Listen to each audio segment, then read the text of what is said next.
financial aid process. We know that there will probably be tons of questions. We are limited by time, so we will answer as many as we can in real time. We will offer opportunity after the fact to follow up and offer questions to be asked that are maybe very specific to be answered at a later time. So I'm going to share my screen.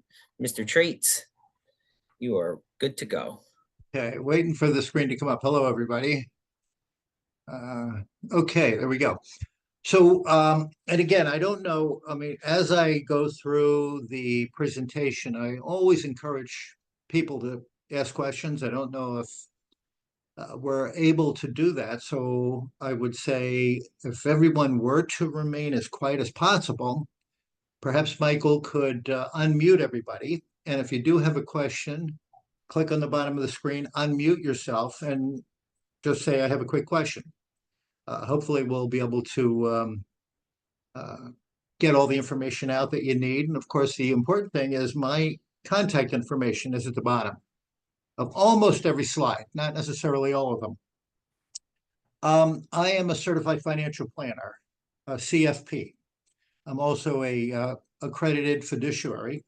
As a CFP, it's my position to understand every aspect of a family's financial circumstances. Something that I've carved out over the past upteenth years is how to become an expert in the strategies related to college financial planning, which includes how to qualify for money. So I'll be going through the slides. I'll be talking about the process and also some of the strategies. And of course, feel free to reach out to me after the presentation during the week if you'd like, and I'd be happy to help anyone who needs a little bit more information and better understanding. Michael, please move to the next slide. Okay, so where are we at? I'm sure in the audience there are senior parents, there are junior, sophomore, and freshmen.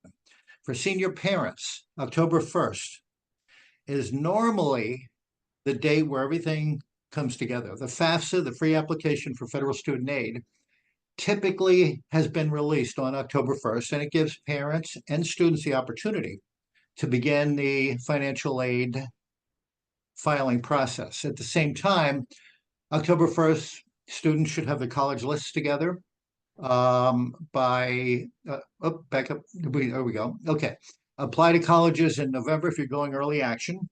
There are 3 ways to apply: early action, early decision, and of course, regular admissions. A lot of parents think that they need to apply early decision. And let me draw a distinction, if I might, between early action and early decision. Early action means you can apply to as many colleges as you like. It gives the colleges an opportunity to look at your students' information and consider their application for acceptance ahead of regular admissions. Early decision is you telling the college, this is the only school I want to go to. The student is saying, I want to go to Brown University. I'm applying early decision and I'm not going to apply anywhere else. You can apply elsewhere, but if they accept you, you have to withdraw all of your other college applications. And you're also saying, I want to come to Brown or any of the other schools that you might apply early decision. Only one school can be applied early decision. You're saying, accept me and I will come no matter what it costs. I don't need financial aid. I just want to come to your school. So I caution you, anyone who gives you an idea that you should apply early decision, think twice. Early action is the way to go. So the FAFSA typically becomes available on October 1st. It's free application for federal student aid, as does the CSS profile, which is the institutional financial aid application. The FAFSA is the federal, CSS profile institutional. Acceptances will come hopefully in December for early action, early decision applicants. February, you'll see that everything is being confirmed as far as filing completed. This year, as it was last year, there was a delay in the issuing of the FAFSA. And the Department of Education is promising us that it will be available on December 1st. Last year, It was a nightmare. And I fear that it might also be that way again this year. I want you to notice, if you wouldn't mind, at the bottom of the screen, you see May 1st. That is decision deadline. That simply means that as May 1st rolls around, your student has got to make a decision on which school he or she will attend from the list of those that have accepted. Go to the next slide. Okay, well, we'll talk about federal student aid. We're going to go through the newly issued FAFSA demo. Federal student aid is limited as far as what you can qualify for. It's based on need. There is state of New Jersey financial aid if your son or daughter applies and attends a school in the state. Institutional or merit aid, that's where the strategies come into play. Scholarships from other sources, and of course, the tax benefits of higher education. Again, as a CFP, I have a solid understanding of income taxes, whether they're your personal taxes or your business taxes. I don't prepare taxes, but I can certainly evaluate them. Please go to the next slide. Okay. Grants. Grants are free money that do not have to be paid back. That's considered financial aid, as are loans, which I want to avoid as much as possible. Scholarships, merit aid, those are rewards. Signing bonuses, I like to refer to them as, that the college offers your son or daughter to attend. And there's also working on campus called work study, self-help. All of these fall under the financial aid category. Next slide. So financial aid, how much will I get? What do I need to do? How do I apply? Next one. So in order to qualify for financial aid, U.S. citizen or national or an eligible non-citizen have to have either a GED or a high school diploma. You have to be in a eligible degree or certificate program. It's known as Title IV. Title IV includes colleges. It includes some trade schools. Title IV simply means that whatever school your son or daughter might attend accepts federal financial aid under the Title IV policy. Again, the students today are not all going to college. Some are going to career schools, something to be considered. When looking at career schools, Title IV is an important thing to look for. Next one, please. Okay, so the free application for federal student aid, that's what we're going to start with.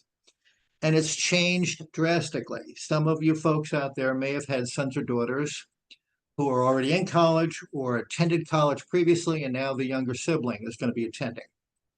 The free application for federal student aid was, in my opinion, very simple in the past, but they've made it more complicated trying to improve it. They claim to have simplified it, but they now have different sections. The student completes their section, and what is referred to as a contributor could be a parent, could be a guardian, could be a step parent. They're considered contributors, and they now each have their own section that they have to complete. Student is not able to see the parent's information, and the parent is really not able to see the student's information. But we'll talk about the FAFSA, and we're going to go through a demo in a bit. Every contributor needs an ID and a password. It's known as the FSAID, and there is a website that everyone has to go to. That's listed on the screen, fsaid.ed.gov. At the end of my talk tonight, I think it would be important for every parent of a senior student to go on to the fsaid.ed.gov website and begin the process of applying for an ID and a password. It's pretty straightforward and simple, and we'll go through the steps. Something that has changed this year, there used to be a direct connection, there still is, with the 2023, in the case of a senior student, the parent's 2023 tax return can be retrieved, and it will populate the fields of the FAFSA. It was known as a data retrieval tool, the DRT. and it's now known as the Federal Tax Information, FTI. Why? That's government. I don't know. But anyway, every contributor must agree to allow their tax information, whether they filed or not. They must hit the agree tab. If they don't, they will not be considered for financial aid. And as I said, the information from the IRS populates the FAFSA. It is invisible to the eye. The only ones who can see it are the schools considering your son or daughter. Next slide, please. Yeah, don't be shy. Anyone who has a question, just unmute yourself. Hopefully we'll be able to get all the questions out. So the old FAFSA used to deliver a product, a number, which was referred to as the EFC, expected family contribution. The EFC was how much a family should expect to pay for one student to go to college for 1 year. Now, I say expect to pay. It is not an indication of how much financial aid you'll get. It's nothing but a number. Well, they changed it from the expected family contribution to the SAI, Student Aid Index. Why? It defies logic. But again, the SAI is a product of the needs analysis formula, and it indicates how much the family should expect to pay based on their income taxes and the size of their family. The SAI is also a determining factor in awarding federal money. Federal money is limited. You have to show need. State of New Jersey also uses the FAFSA or the SAI to determine how much they will also help with you guys affording to pay for college. Everyone should consider filing the FAFSA, whether you think that's going to help you or not. Next screen. Okay. FSAID.ed.gov. This is the screen where you're going to wind up at. And at this screen, you're going to hit the Get Started blue link, create an account. Again, when you get home, or excuse me, when we're done with the presentation tonight, you should immediately go into the computer, type in the FSAID.ed.gov, click the Get Started button, have your son or daughter sitting next to you. Parent, you should start first. Once you get to this screen, get started, next one. It's going to ask you to start to provide information, first name, last name, date of birth, social security, cell phone number. There's a number of things they're going to ask you. Next screen. The ID and the password that you create is going to give you access to your section of the FAFSA. So your parent will have an ID and a password. Student will have an ID and a password. Step parent will have an ID and a password. Anyone and everyone who's going to fill out a section as a contributor will have their own ID and password. The information that you put into the ID and password application will populate the FAFSA, at least your personal information, first, last, and so on and so forth. The thing that you'll be facing when you do go into the application, the ID and the password, it's going to give you feedback. You may receive an email. The email is going to contain a secure code. It's a 6-digit number, and it's probably good for 15 or 20 minutes because they're going to ask you to enter that ID and a password. It's going to send it to your cell phone, perhaps as a text. It's going to ask you what you would like to select as your ID. You can select anything, but also your email address will also serve as a valid ID. And once you use an email address, it can't be used by anybody else. So anyone who tries to enter or create a new ID and password, entering that same email, it will say that email already exists.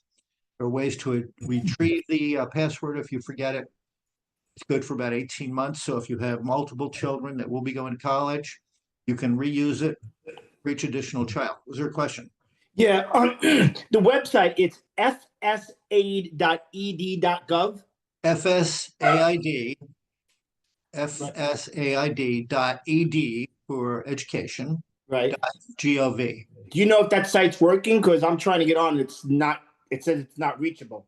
Okay, so let me just try it The real quick. alternate, they're transitioning from that ID to studentaid.gov. They're trafficking everybody to that new website. So that might be in the process, and they may already be pushing people to that studentaid.gov page. Okay, student need. Okay. And then from there should be a create new logon. Yes. Yes, you're looking for the create button. I just typed into my phone FSAID, and it took me to, as Michael pointed out, federal student aid, studentaid.gov. You'll notice also as you go onto these screens that you're going to see, even if you go into FAFSA.gov, it's going to read at the top, studentaid.gov. All right, thank you. Okay. Next one, please. Okay.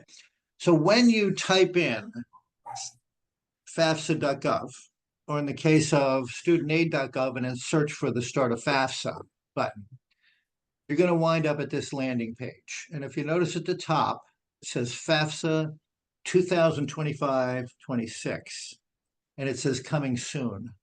As I mentioned in a previous slide, it's not expected to become live until December 1st, if they're able to deliver it by that time.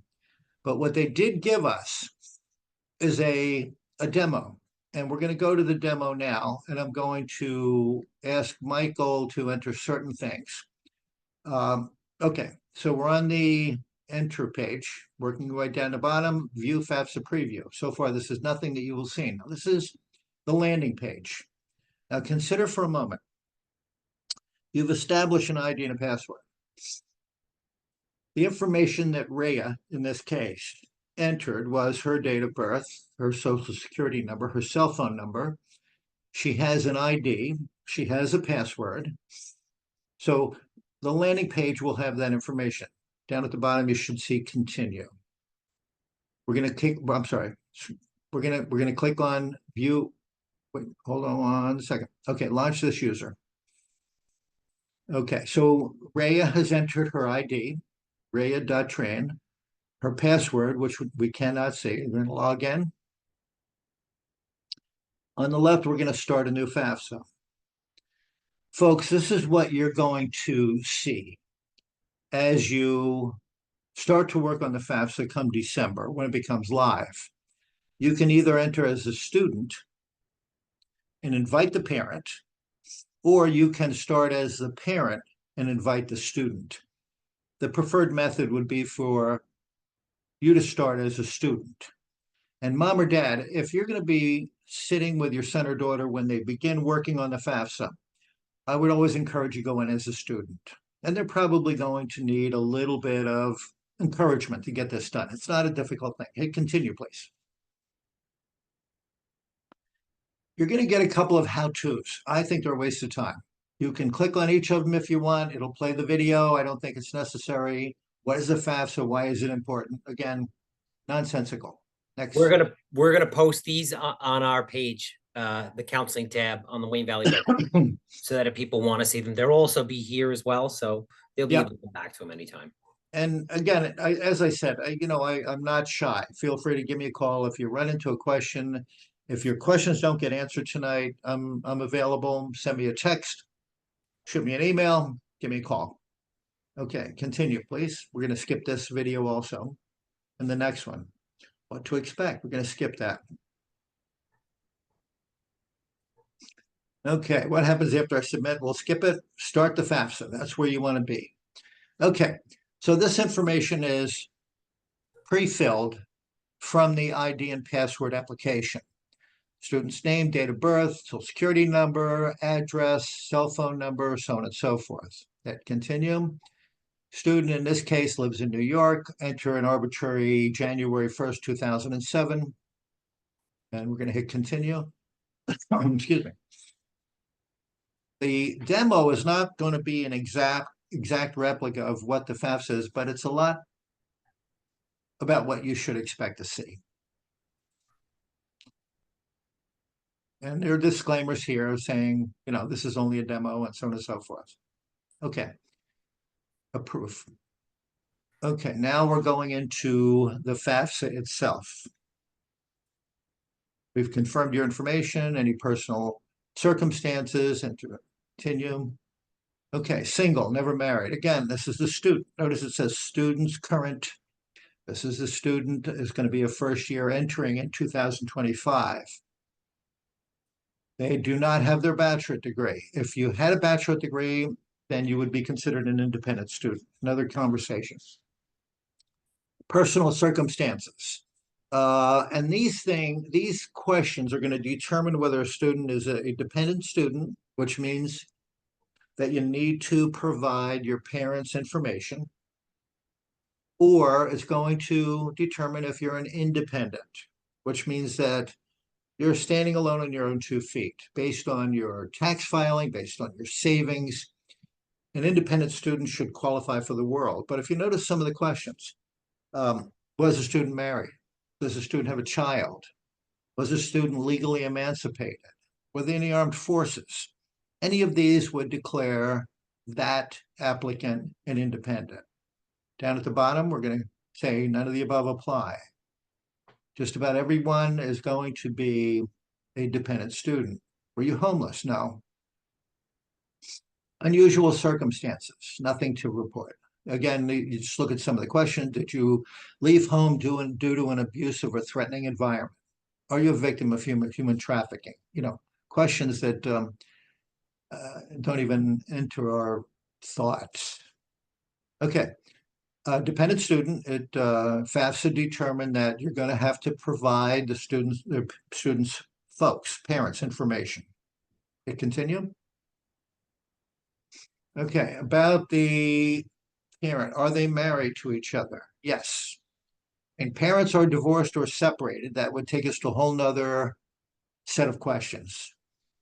Okay, we're going to provide the information on both parents. We need to take the information on the parents now. Now, as I mentioned, they made this an individual effort. Student does their part. Parent does their part.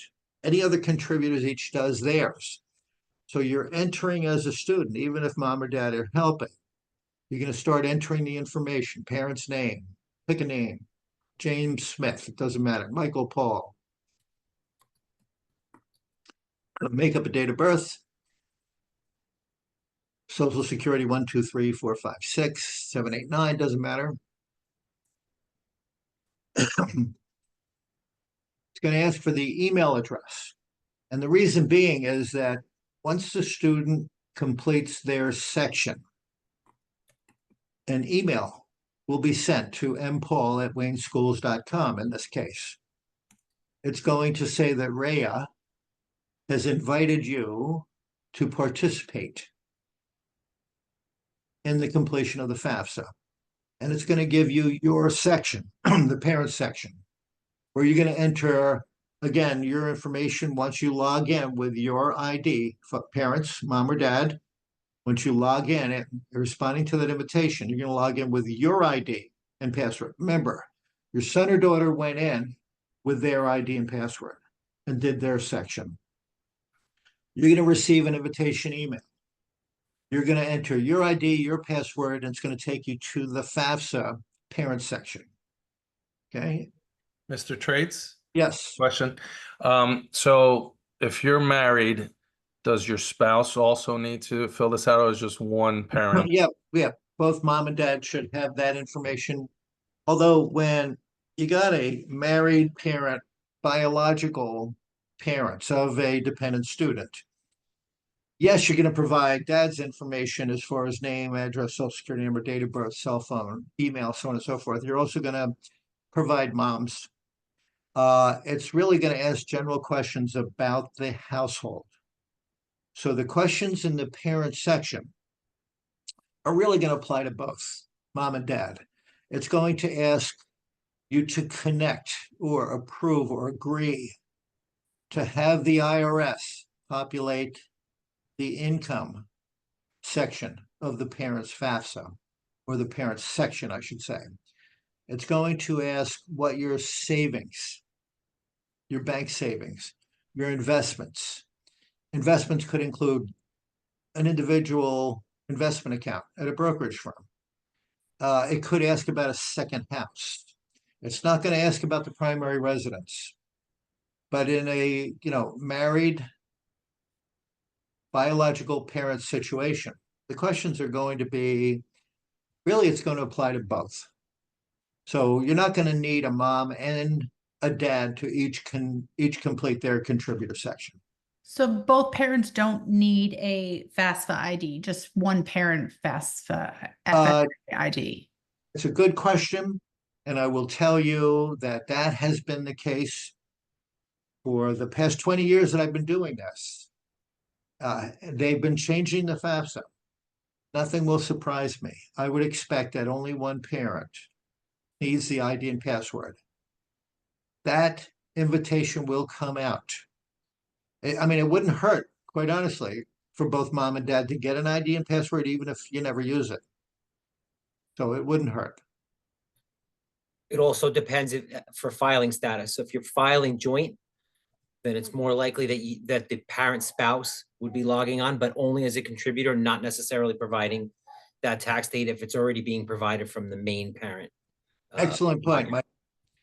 Some parents, and it defies logic, as as somewhat of an expert in the field, some parents file their tax return as married, filing separately.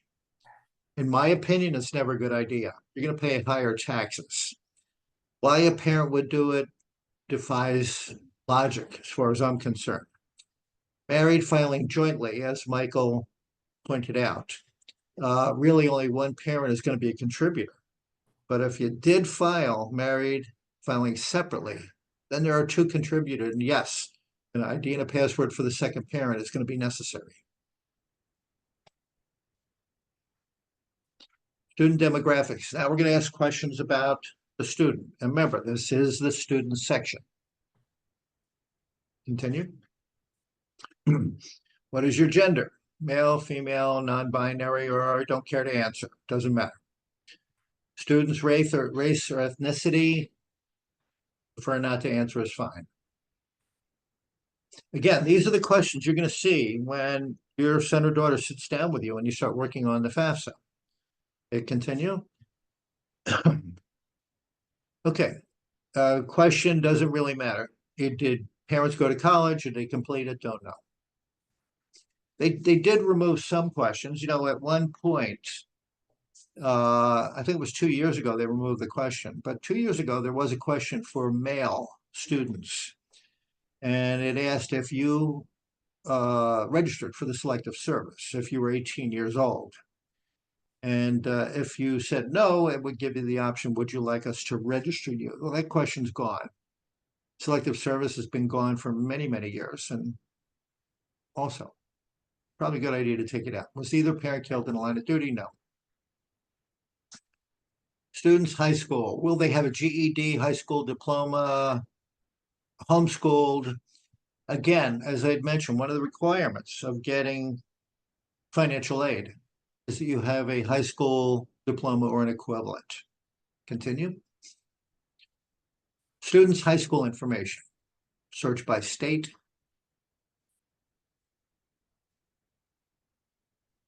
Then by town.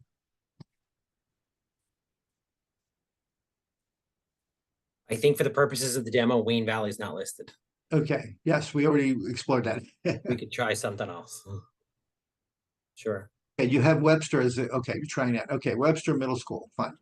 So, and again, notice what Michael did. He went to the state, he went to a particular town, in this case, Webster. If there are multiple schools in Webster, New Jersey, wherever that happens to be located, it will list them and you simply click on the school you're looking at. Okay, about the students' finances. Most students don't have much. Continue. Okay, do you have an IRA rollover qualified plan? 0. Just put a 0 in the box. Pension rollover, 0 in the box. College grants, 0. Foreign earned income exclusion, 0. Again, a parent might have a better answer than the student would have. Total cash or savings, $100, doesn't really matter. I'm going to mention something for a moment. The way that the student aid index is determined, and again, I mentioned to you, it's a replacement for the EFC, the expected family contribution.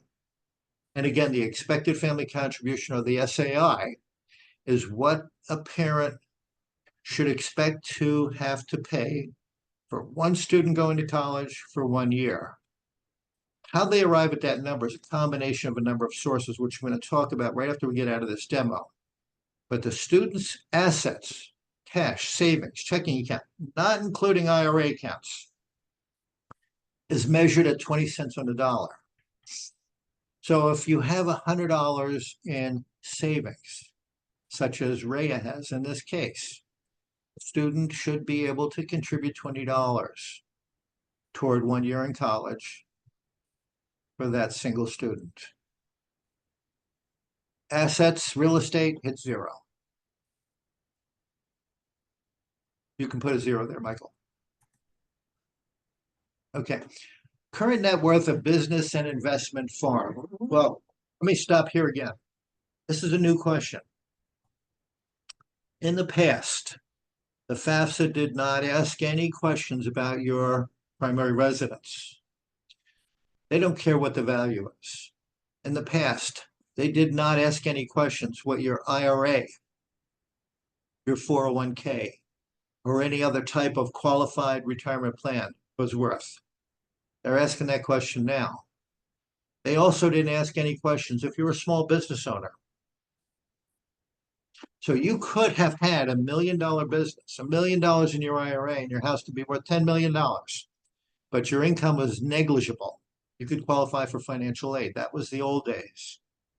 Now they're taking more into consideration at a time when the cost of colleges continues to rise above $60,000, $70,000, and $80,000. I don't know what the logic is for them to add these questions. So in the past, again, if you had a family farm, they wouldn't expect you to have to sell the farm to pay for college. Now they're asking the question, what's your business or your farm worth? To pay for $80,000 a year school is ludicrous.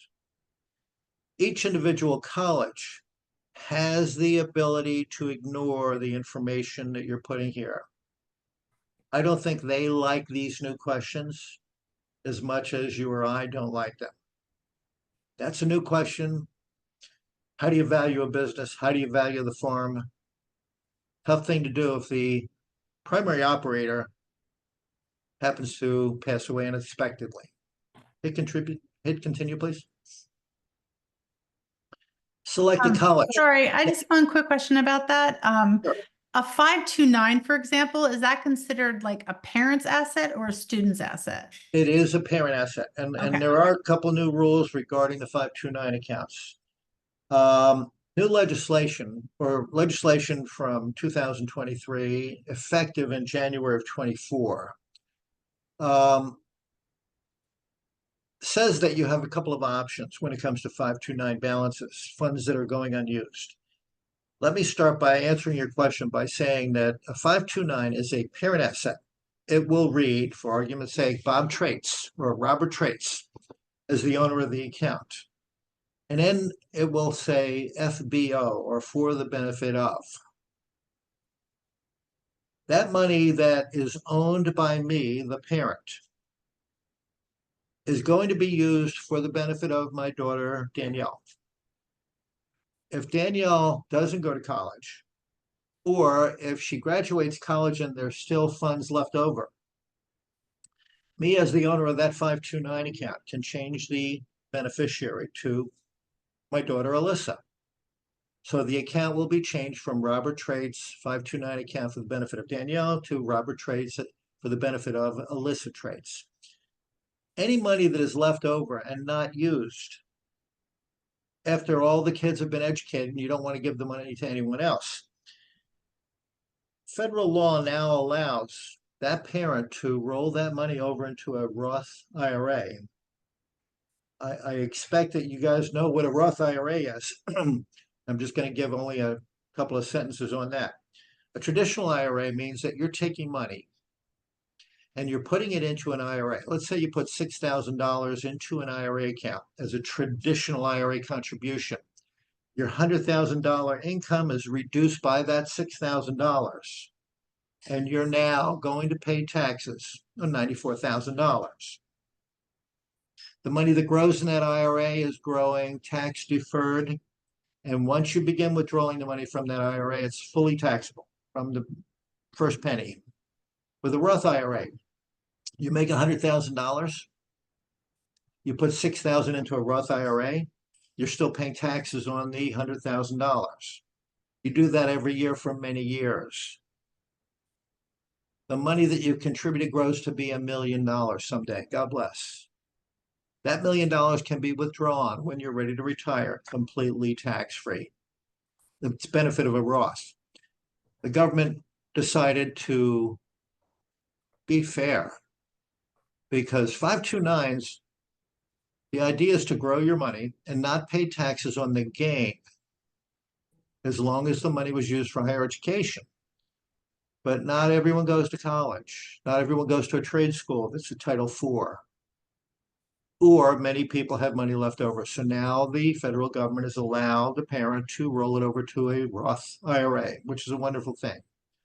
So also to address that question, I mentioned earlier that a student asset is assessed at 20 cents on the dollar. Parent asset is assessed at 5.64%, a little bit more than a quarter, 25% of what the student's asset is assessed at. So if you guys have money in the student's name under their social security number, it's a good idea to rethink that.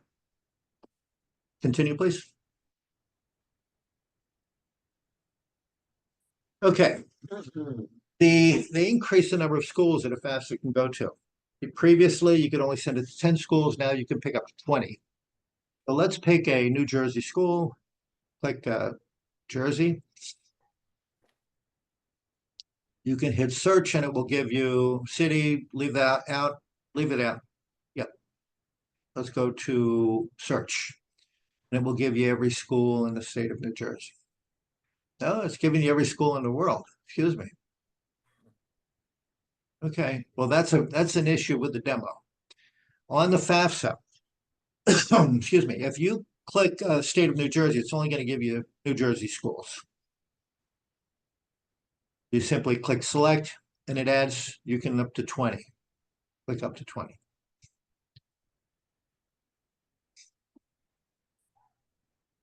Okay, those are the schools that you selected. If you want to view information as far as the graduation percentages and how many years it takes a kid to graduate, you can get information. Personally, I don't think that you really need to explore that, but it's certainly available to you. Continue. Okay. Now, this is everything that you've answered. Got check marks to the right of every section. Go down a little further.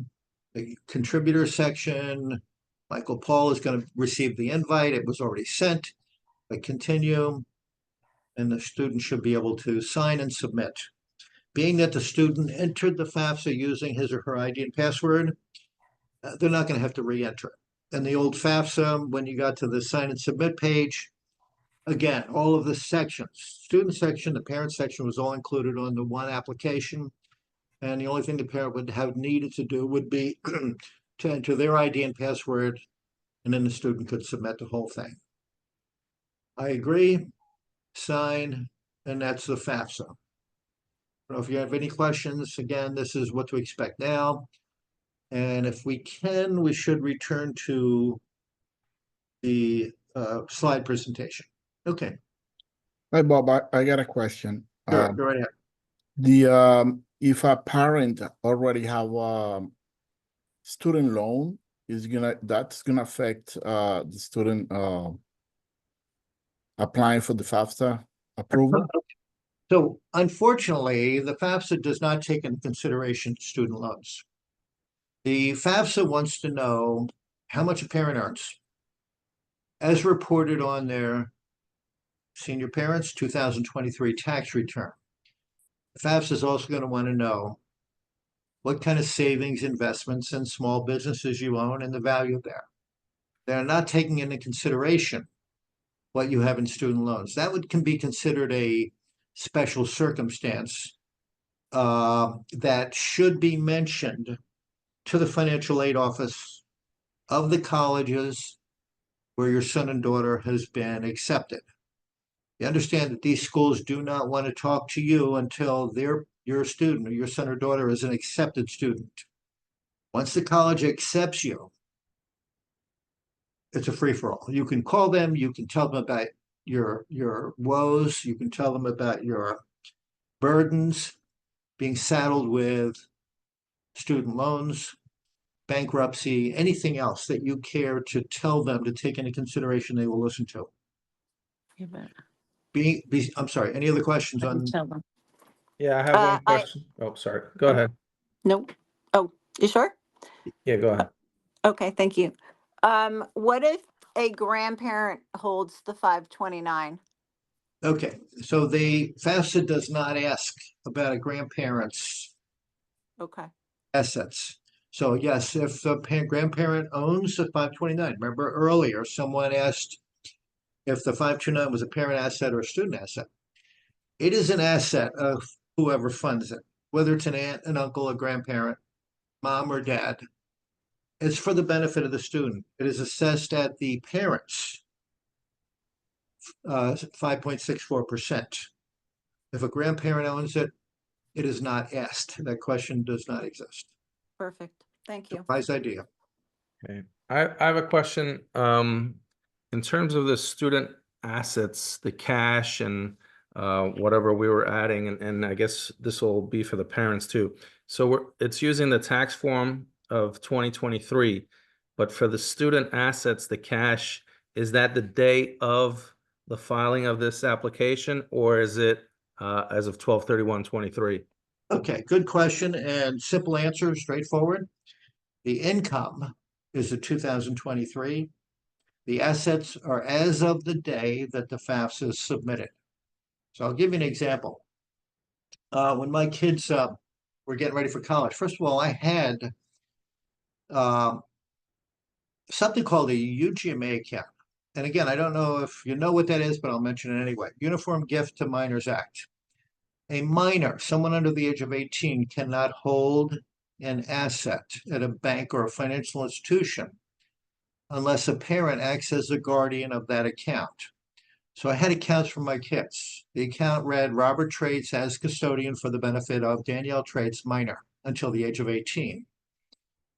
I had one for Alyssa too, and also for my son David. My girls were 1 year apart. So as my daughter Danielle was entering her senior year in high school, I said, hey guys, I have an idea.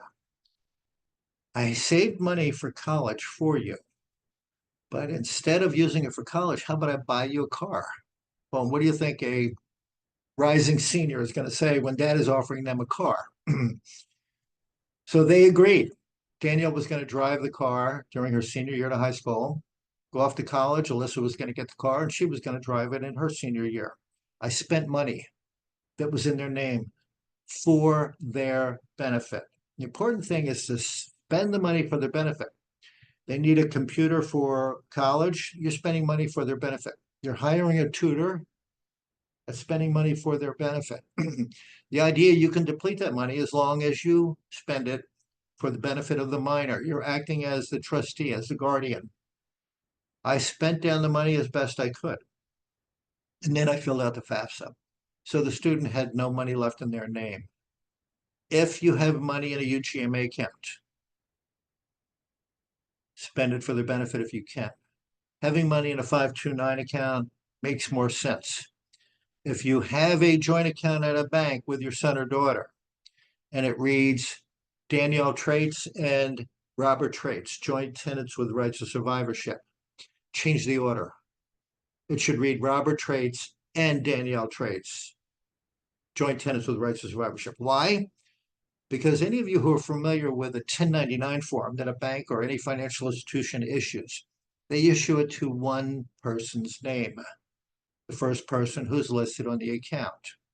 Your tax return, if the parent is listed first in a joint account, the parent is going to receive the 1099. There's going to be no evidence on that tax return that the student has money in their name.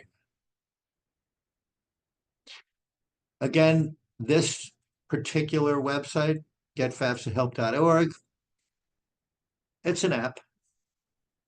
Feel free to tap it. Hopefully you'll be able to get good use out of it in a pinch. Let me know if you need some help.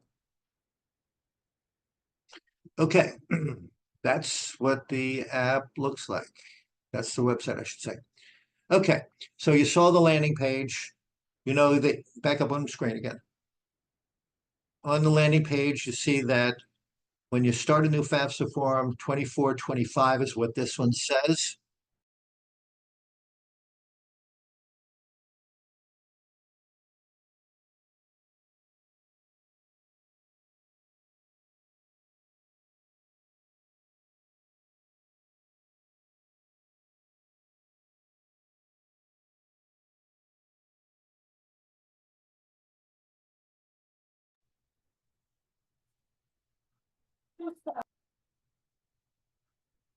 Oh, I think we might have lost Bob.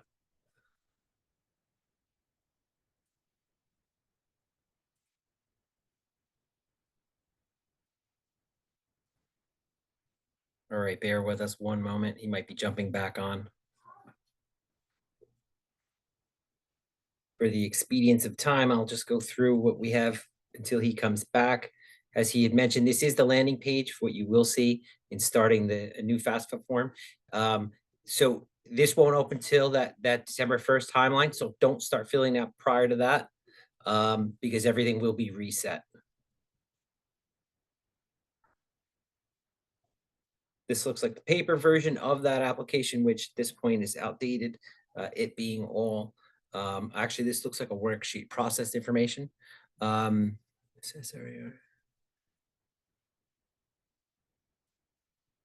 All right, so this was, I think, another example that Bob was going to go into. Nonetheless, the demo that we went through, I think, was pretty self-explanatory. It is. Oh, Bob's back. Give us one sec.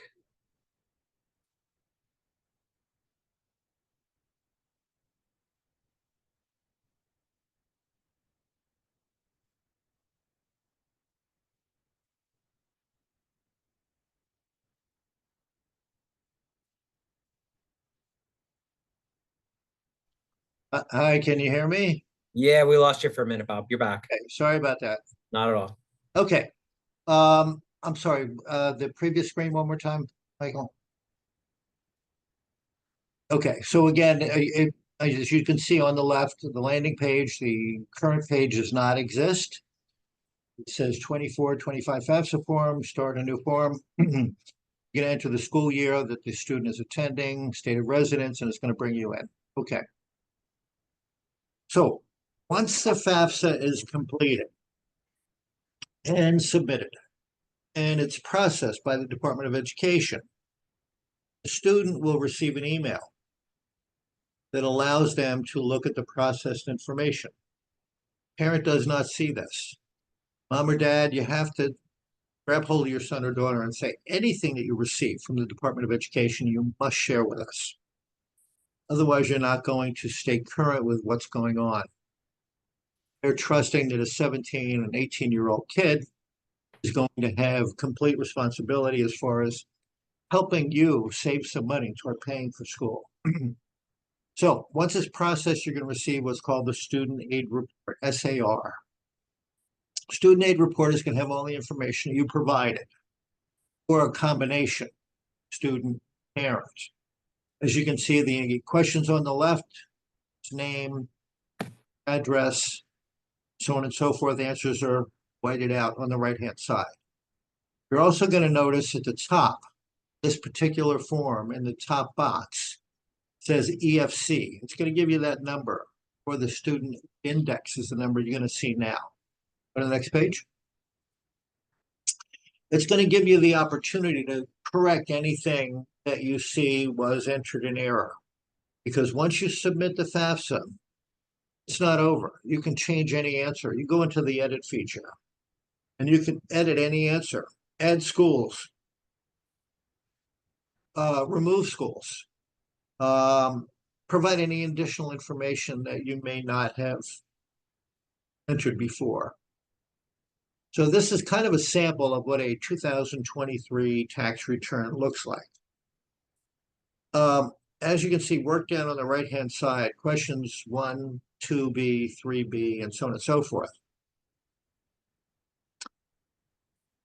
In line 1 is your W-2 wages. If you're employed, receive a paycheck. That's where your combined numbers, mom and dad, if you're both married to each other, is going to appear. And 2B, it's going to indicate the interest, taxable interest that you earn. Taxable interest is a clear indication that you have savings and investments. Line 3B is your dividend income. Dividends are generated from stock investments, mutual fund investments, and so on and so forth.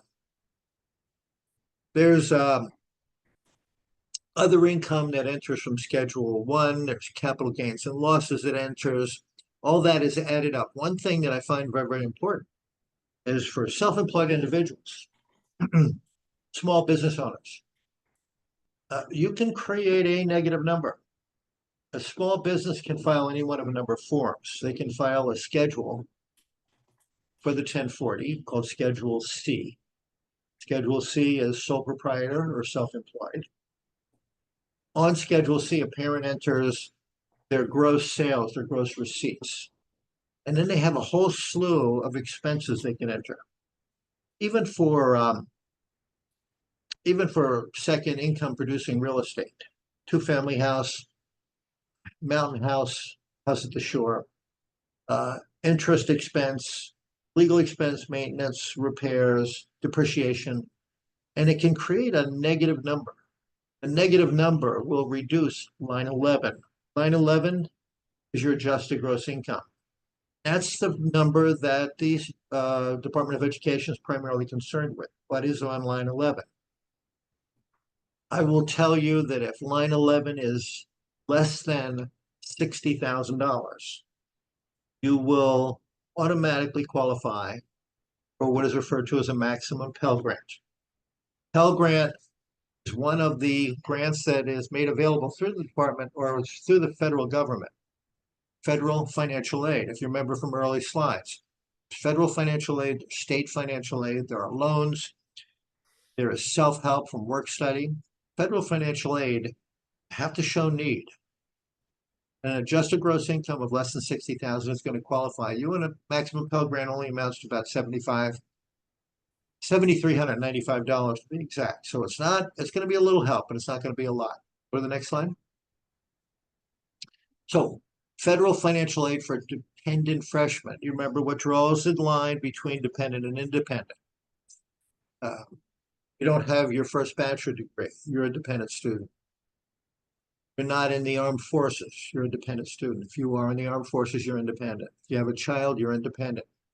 If you're married, student is married, you're an independent student. So we're really dealing with dependent students. So for 2025-26, maximum Pell Grant, $7,395. It's going to make a very small dent in a $50,000, $60,000 a year school. The federal supplemental equal opportunity grant of an additional $4,000. Again, you have to show need. Teach grant if the student wants to ultimately work toward becoming a teacher.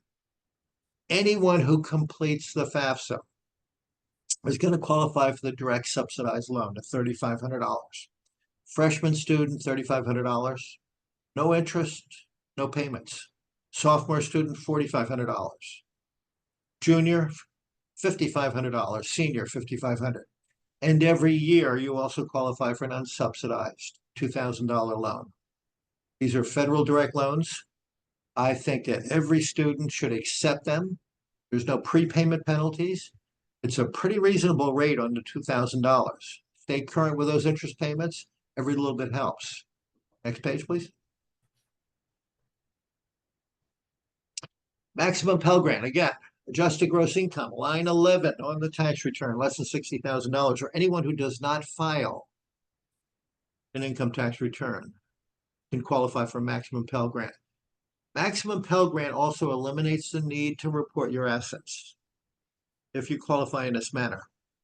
There's also something called a minimum Pell Grant that's based on family size, it's based on adjusted gross income, and it marks them off against the poverty guidelines based on family size. Could be anywhere from $0 to $7,300 some odd dollars.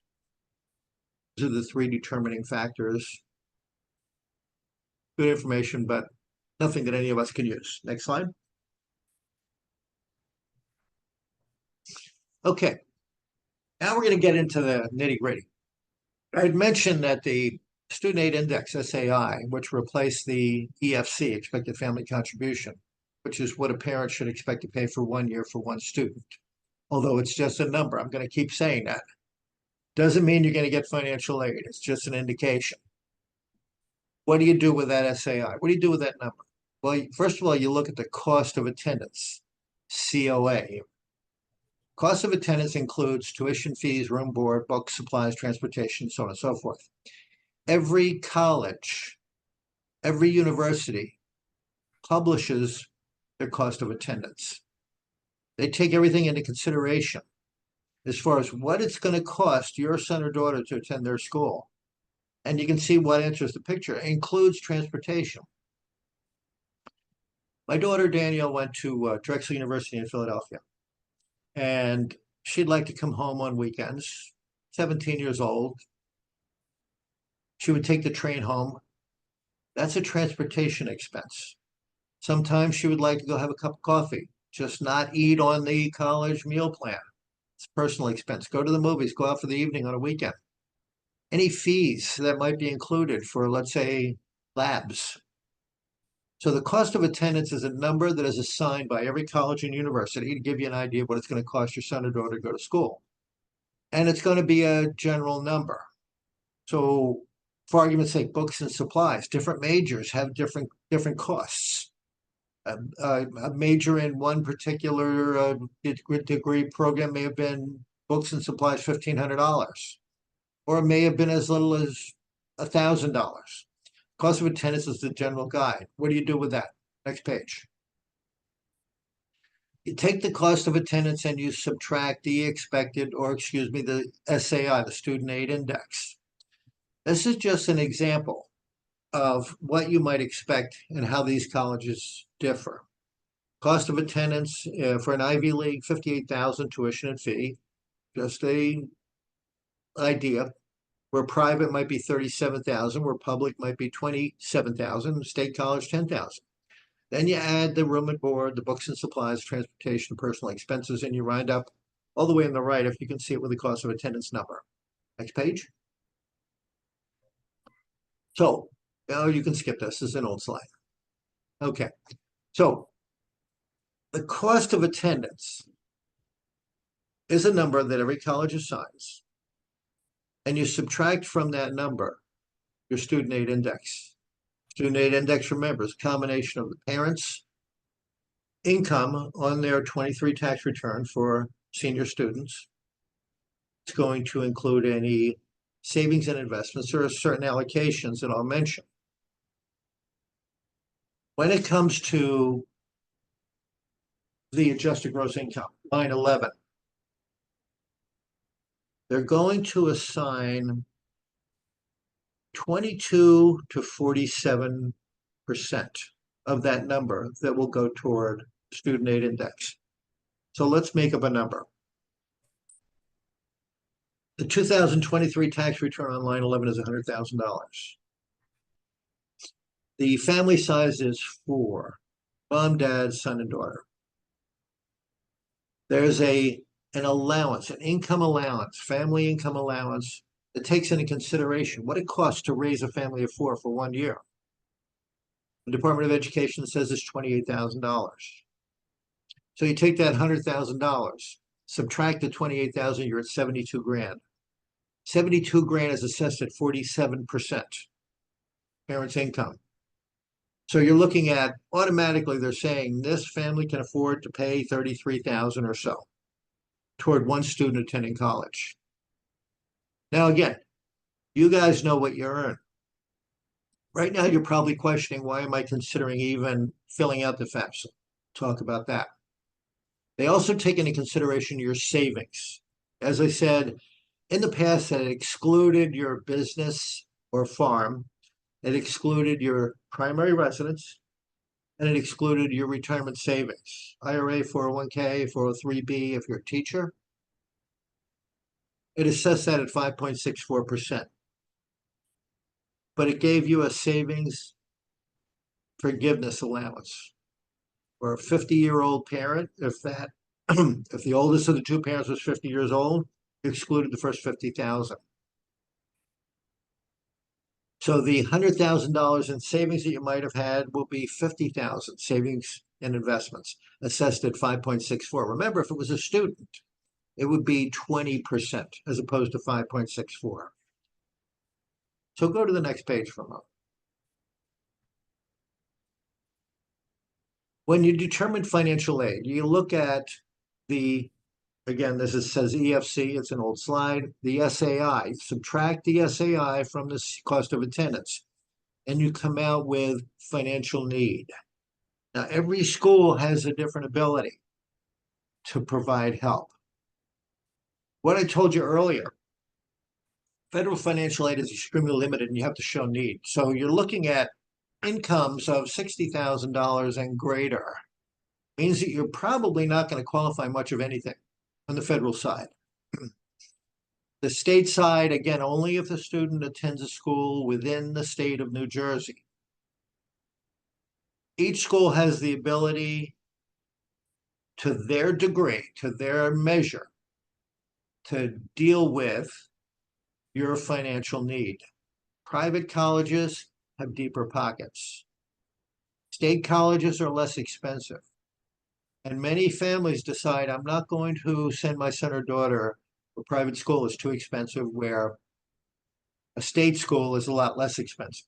But then again, private college can be as affordable or even more affordable than a state school if the school wants that kid. So you remember, the applications go out in November for early action. Again, think twice about early decision. Early action applications, you could have 5 or 6 different acceptances, or even 8 or 9 or 10 acceptance letters. Remember the second slide? At the bottom, I said May 1st was decision day. If your son or daughter gets accepted to 6 or 7 different schools, and they haven't decided what school they're going to go to come May 1st, they are no longer an accepted student. Those schools are now going to look elsewhere to fill that seat. Haven't heard from the kid. They would figure that the kid is not interested in going to their school. May 1st, everyone is dropped. So that's an important date. Let's go to the next slide. Let's look at this strategy for a moment, if you don't mind. I mentioned federal financial aid, limited if not reduced to anything but loans, and only a few loans, $3,500 for a subsidized loan, $2,000 for an unsubsidized loan. So what's the strategy here? Suppose for a moment that you're making more than $60,000. Suppose you don't qualify for any of those federal grants. Suppose your son or daughter goes to a school outside the state of New Jersey, so they don't qualify for any state of New Jersey grants. Let's look at the cost of attendance at a community college. Family of 4, $100,000 worth of income, $100,000 worth of savings and investments. I'm going to make up a number. Their expected family contribution, or SAI, student aid index, is 25 grand. What they expect to have to pay for 1 year for one student. Community college is $5,000. Their SAI is $25,000. Their need is 0. They're going to pay $5,000 to go to school. They could get those subsidized and unsubsidized loans. Will have to be paid back. But $3,500 is interest-free, a good way to go. Let's look at a state school. Cost, $26,000 with an SAI, again, doesn't change. Family of 4, $100,000, $100 in savings. $25,000 is their SAI. Their need is $1,000. Will a state school pay for that? Probably not. Private school, $50,000 to go to, $25,000 SAI. Need $25,000. Will the private college dig into their pockets? Well, consider for a moment that if the student is accepted, That means the college wants them. They want that student to attend their school. Colleges are businesses. Price keeps going up. The better caliber of kid that goes to their school, logic says they can charge more for the student to attend. Look at the elite college for a moment. These are the Browns, I'm sorry, Harvard, Princeton, Yale, Brown, Duke, Emory, a number of colleges that hit the elite class. These are the colleges that receive applications from students who have perfect straight A academic records. Fabulous, perfect SAT, ACT scores. These schools can charge whatever they want. It says $60,000 here. They're $80,000, $90,000 now. 80, 90,000, and they are turning away students who are straight A students. They're primarily selecting straight A students, geographical diversity. Kid wants to go to Harvard and they're applying from the Northeast. It's going to be harder than a kid who's applying from New Mexico. They want someone from elsewhere. They're looking for financial diversity, people who can't afford. They'll welcome all comers. They'll pay for that kid to attend, even if it's not a perfect straight A. They're looking for ethnic diversity. If the private college wants to the left, if the private college wants to elevate themselves and ultimately start charging what the elite schools are charging, that business, that college is making more money. That's what they want. So what do? Kids apply. Kids with outstanding academic records are going to be accepted, and they're going to be given an incentive. Please come to our school. We're going to reduce the cost by giving you merit aid. That's financial aid by giving gifts. And every private school has their own degree of level. If you go online, look at Rider University, about an hour and a half south of us.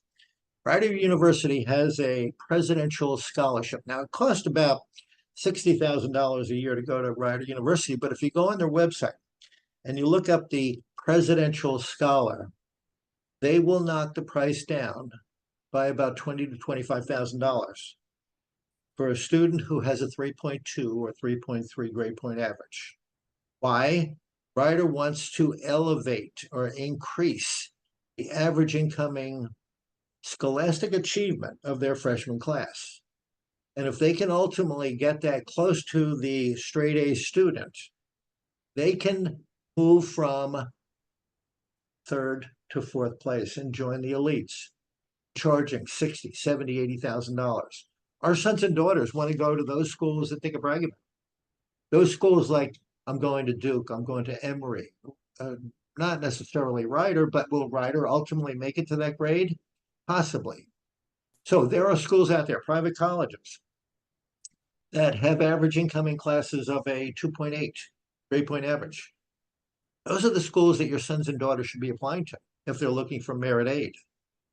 If you go into their website, very often they'll publish it, like Rider University publishes, what their merit scholarship is. They're saying that it is a reward for the wonderful job you did while in high school. It's not. It's a signing bonus. And you have to look at it like that. These are colleges. These are businesses. And the idea is don't let your son or daughter select the school by name. Don't let your son or daughter apply early decision because they like the name of the school and they will come at your expense without getting any financial aid. You'll pay full price, early decision. It's a one-way contract. If they get accepted, they have to cancel all of their other acceptances and attend that school, that early decision school. Any questions here? Okay. So how do you pay for this? Well, self-help. You pay out of your savings. You pay out of your home equity by borrowing through a home equity line of credit. You take a parent loan, which carries, if you know what points are, they are prepayment of interest. So for a parent plus loan, you're going to pay almost, well, 4.5% ballpark just to get the loan. And right now, the rates are going to be upwards to 8.5%, 9%. Again, this is an old slide before interest rates rose. There's a New Jersey class loan. If you live in the state of New Jersey, it doesn't matter where they go to school, whether they go to somewhere in the state of New Jersey or anywhere else in the US. New Jersey class loans have a 3% origination fee. 10-year fixed, these are old numbers. They're much higher now, but you can pick the 10, 15, or the 20 as far as a repayment program. That's an option that I don't like to consider. I really hate loans. And I prefer to go to the course that I showed you a minute ago, where you apply to schools where your son or daughter is going to look like a superstar. There are 3 ways to apply. You can apply safety schools, target schools, or reach.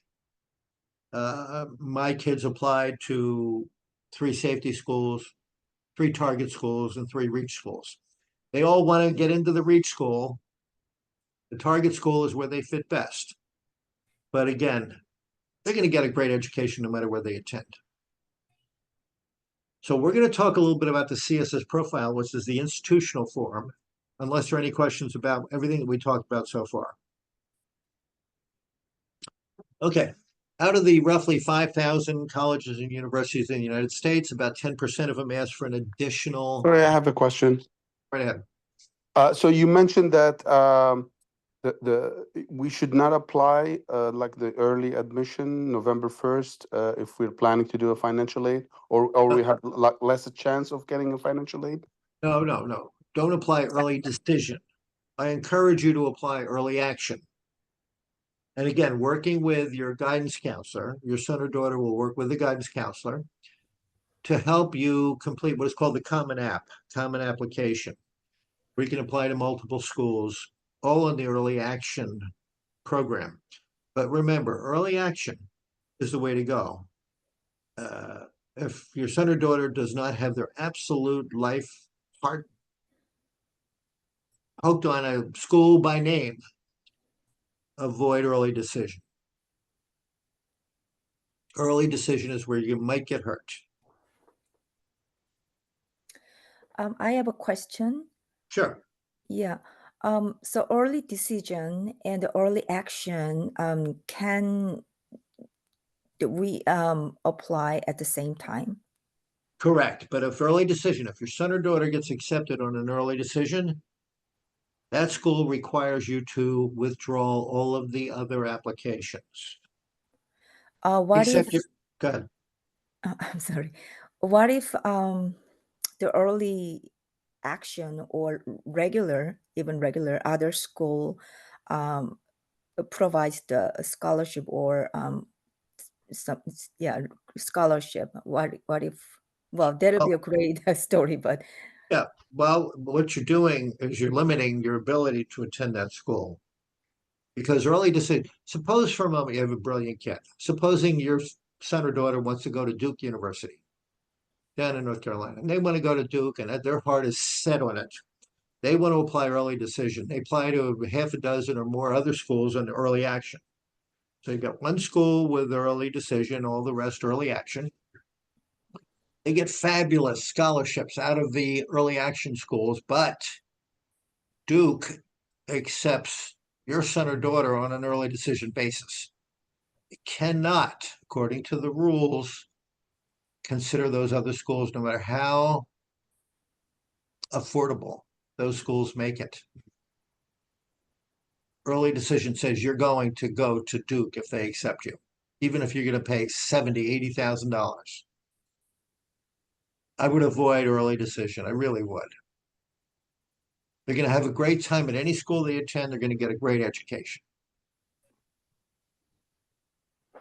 Excuse me, Thank you. then why would anybody apply early decision? Because our kids want to, I'm going to say this, wear the sweatshirt from that school that says Harvard or Princeton or Yale and walk around the rest of their senior year so that every other one of their friends says, oh my God, you got into Princeton. Oh my God, you got into Brown. It's a bragging thing. I see no point in it. Now, I mean, yes, if they got into one of those schools, they're going to make some great relationships, which is probably going to carry them into the future with whatever business they wind up in. But it's at your expense. I mean, can you afford to foot the bill on $80,000, $90,000 a year when you have other kids that you know are also going to go to college? It's all a matter of what the parent allows. So your son or daughter is going to be crying that they want to go to Princeton, but they can only get in. They believe that they can only get in by applying early decision. You, the parent, has to put your foot down. Say, look, if you can get into Princeton, God bless, but you're not doing an early decision.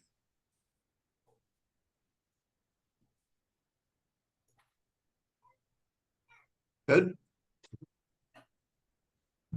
Okay. Thank you. Okay.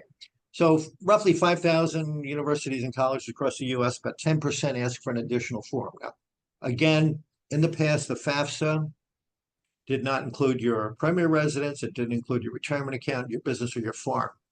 CSS profile takes everything into consideration. The FAFSA now includes your business and farm. They will ask about your retirement account. They will not ask about your family residence. CSS profile does. You access the CSS profile on collegeboard.org. Same website that you went to when your son or daughter signed up for the SAT. You still have a username and a password for the SAT, collegeboard.org. They use that same username and password to enter the CSS profile. Next page. CSS profile again, home equity, family business. In the case of the FAFSA, if a parent is divorced, now this is the FAFSA, I'm thinking back now. If a parent is separated or divorced, and let's say arbitrarily that the kids live with mom, and dad is the greater income earner. Mom is living on part-time job and maybe receiving alimony and child support. Dad earns the big money. In the past, you could only, if you chose, select mom to be the custodial parent. The rule of thumb in the old FAFSA said you report the family's income, savings, and assets on the parent where the student lived with the most. The new rule says that now you're going to provide information on the parent who provides the most support. So dad earns more money, dad has savings and investments, mom can't rub two nickels together. And again, I'm just making up a scenario. In the past, you could use mom, you'd qualify for the world. Way that it is today, dad pays the family child support, pays alimony, also helps pay for the student. Dad provides most of the support. You're now required to provide information on the dad. If the parents are divorced, kids are living with mom, mom is remarried, that new husband is a contributor. That new husband needs an ID and a password. And that new husband, even though he's not going to pay for the kids to go to school, they're not his kids. He's helping to provide for the family. He's got to provide his income, his savings and investments, and the SAI, Student Aid Index, will be based on that household. So things have changed, in some cases for the better, because they have improved the possibility of a family qualifying for a maximum Pell Grant, even for a minimum Pell Grant. But now they are taking some of the strategy out of the equation. There are still other strategies. So the CSS profile doesn't ask about your home equity. It does, CSS profile asks about it. It asks about family business, non-custodial parents, income and assets. If mom and dad are divorced, mom is remarried, dad is remarried. You're now on the CSS profile providing income and assets for 4 parents. CSS profile asks for a lot more information. The CSS profile also wants to know about the siblings' assets. And there are deadlines that you have to deal with as far as putting these applications in. even though some of these forms may not come out till December 1st, you have to stay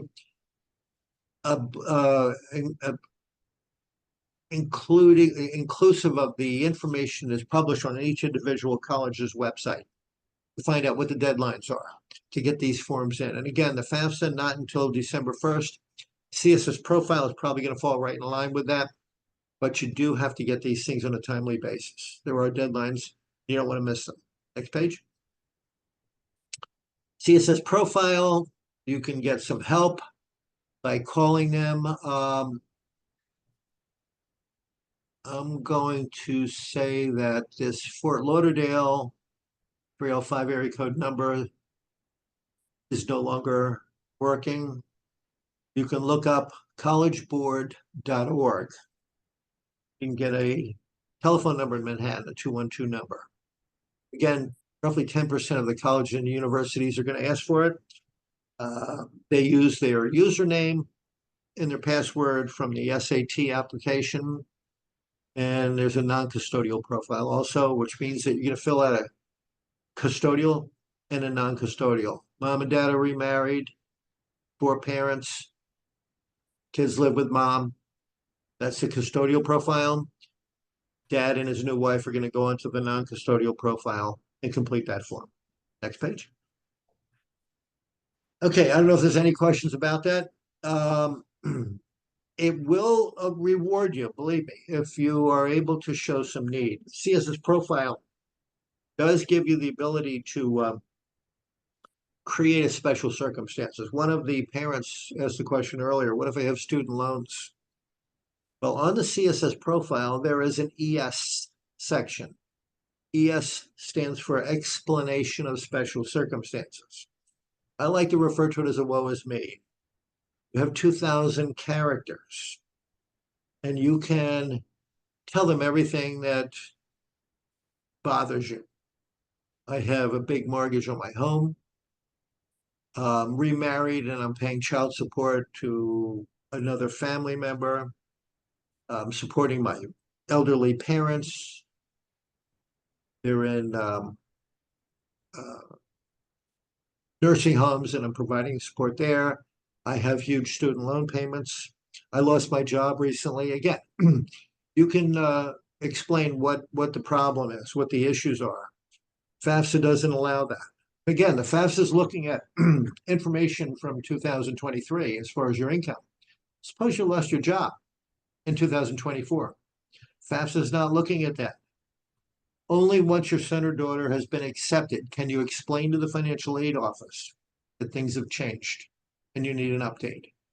There is something that every college has. The financial aid administrator has the authority, which is called professional judgment, where they can take anything into consideration, any special circumstance, and actually put a line, a red line through your student aid index, your SAI, and reduce that number and make school affordable. But as I said, that professional judgment is only exercised when your son and daughter has been an accepted students. So on the old FAFSA, once you submitted the form, you got to the last page, which said, congratulations, you have successfully submitted your FAFSA form. There was a click here button that said, start your state application. State application really was pretty straightforward and simple. It asked you 6 questions. Same 3 questions for the parent as it does for the student. Are you receiving any additional benefits from, pension plans or state help from unemployment or food stamps or anything like that? Once you answer those 3 questions, 3 for the parent, 3 for the student, all of the FAFSA information was carried over to the state of New Jersey. If your son or daughter goes to a school within the state, they will be considered for a tuition aid grant, a TAG grant. Let's go to the next page. That's what the button used to look like, changes every year. Go to the next page. Tuition aid grant can be pretty beneficial. 22, 23 is a little old. It should be 25, 26. Demonstrate financial lead, adjusted gross income up to 65,000. Again, that number varies slightly from 60,000 to 65 to 67,000, depending on family size. As I said, maximum Pell Grant ignores your savings and investments. New Jersey residents must attend a New Jersey school. It doesn't have to be a state school, it could be any public or private. Enrolled full-time and approved for a degree program. Title IV, I mentioned that before. Next page.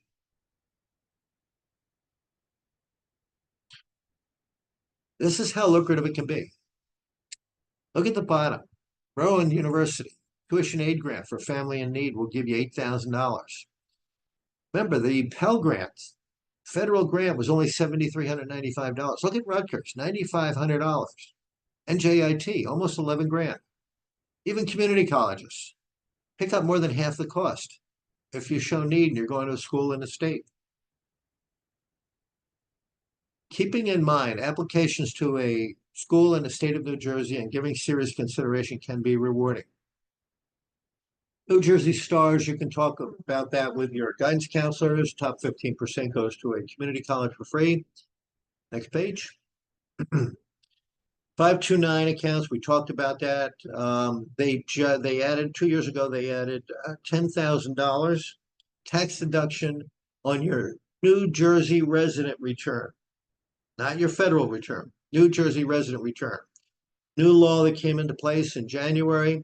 Any unused money can grow tax-free if you roll it over to your Roth IRA. Next page. Like I said before, we're getting very close to the end. You can communicate with the financial aid office, but only with those schools where your son or daughter has been accepted. If you apply to a school and you have questions, you call the financial aid office. They don't want to know from you. School accepted you. Now they're going to do whatever they need to do to make it work. You saw my 2023 tax return. I lost my job. I lost my bonus. I'm working temporary hours. Business has slowed down. That's what you have to communicate to the school. My parents are elderly. They went into nursing care. I'm helping to support them. Communicate with the school. School will bend over backwards to make this work because they have put their neck on the line. The school has made a decision for your son or daughter to have a seat come the fall of 2025. They don't want to lose your son or daughter. They want to incentivize however they can. You can even let them know that you got bigger scholarships from other schools. Can they work with you? Sometimes the financial aid office will say, send us copies of those award letters. Communication, vitally important. Next page. Just some other sources to look for scholarships, private institutions. If you get a private institution scholarship, you're supposed to notify the school. The school can reduce their financial aid award by the amount that you're receiving elsewhere. Next page. You know what you got to do once we're finished talking. You got to go to the financial aid FSAID website. Whether you Google it or whether you can or can't find it, Google FSAID. Create. Parent. Start with yourself, with your son or daughter sitting next to you. Start by entering your name, your address, your social security number, your date of birth, your cell phone, and your email address. I say parent first because many parents have gone to help their children get an ID and a password. The parent entered their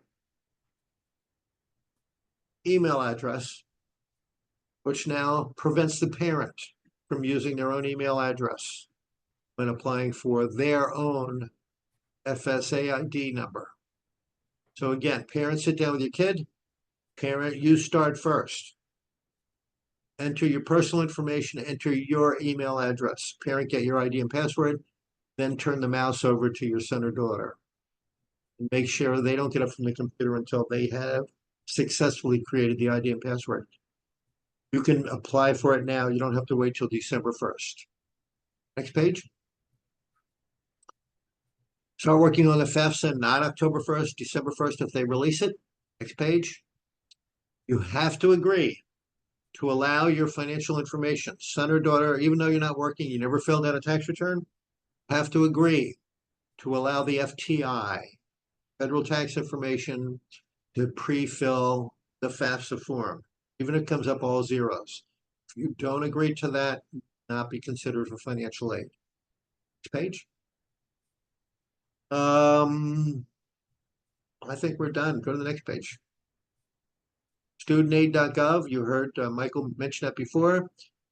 Again, my contact information is at the bottom of the page. Now you're seeing it there. Take a picture of the screen. Put it in your phone. There are strategies that you can incorporate, especially self-employed individuals. A lot of opportunity for self-employed. As you're working your way through the FAFSA in December, if you run into a snag, probably get me easier than you'll get the Department of Education. Any final questions? Yeah, I have two questions. Sure.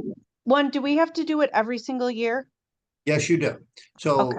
if you're a senior, if your student is a senior, use your 2023 tax return for the freshman year. Next October or December, if they do it again, for their sophomore year, you're going to use your 2024 taxes, and so on. Junior year, 2025, and so on. And that's where some of the strategies come into play. Again, I do not prepare taxes, but I'm an expert in how they are prepared and how they read. And in the eyes of the Department of Education and colleges, it's pretty important for me to even speak with you and your accountant and say, this is what you should do if you can. Accountant is the expert in saving you money, paying for taxes. But a lot of times what they put on your tax return can hurt you in the financial aid arena, especially self-employed individuals. Thank you. And I have two kids going in next year, so do I have to do it 2 times? Okay, so they're twins. No, one's in college now, and then the other one will be a freshman. Okay, you as the parent will have an ID and a password for yourself.